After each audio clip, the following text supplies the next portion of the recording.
నీకు ఈశ్వరుడు ఎప్పుడు ఏమిచ్చాడో దానికి తృప్తి పడు. ఆ తృప్తికి కారణం ఉండక్కర్లేదు. ఆకలి సరిగ్గా లేదని ₹1000 మందులు వేసుకుని ఏడుస్తున్న వాళ్ళు కోట్ల మంది ఉన్నారు. వేల పట్టున ఆకలిస్తోంది, సంతోషించు. దాహం వేస్తే మంచినీళ్లు లోపలికి వెళ్ళాక మధ్యలో కన్నం పెట్టి గొట్టం పెడితే ముక్కులోంచి పోసుకుంటున్న వాళ్ళు ఉన్నారు. గుటుక్కు నీళ్లు తాగితే లోపలికి ఎడుతున్నాయి, సంతోషించు. రాత్రి తిని పడుకుంటే పొద్దుడికి కడుపులో పోట్లు వచ్చి జీర్ణం అవ్వక ఏడుస్తున్న వాళ్ళు లక్షల మంది ఉన్నారు. తిన్నది గుండ్రాయి అయినా సరే తెల్లారేపటికి జీర్ణమైపోతోంది, సంతోషించు.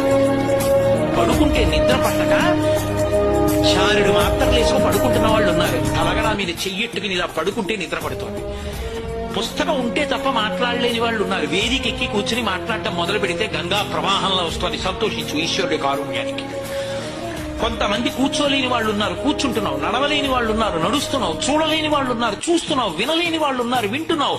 ఈశ్వరుడు నీకు ఇచ్చిన దానికి ప్రతి క్షణం తృప్తితో ఓలలాడిపోవాలి. ఎన్ని మాటలు కృతజ్ఞత చెప్తావు.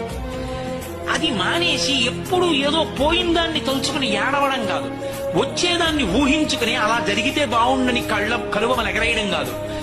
ఇప్పుడు ఇక్కడ నీకు ఈశ్వరుడు వర్తమానంలో ఏమిచ్చాడో దానితో తృప్తిగా ఉండడం అలవాటైతే వాడిని మించిన భాగ్యవంతుడు లేడు.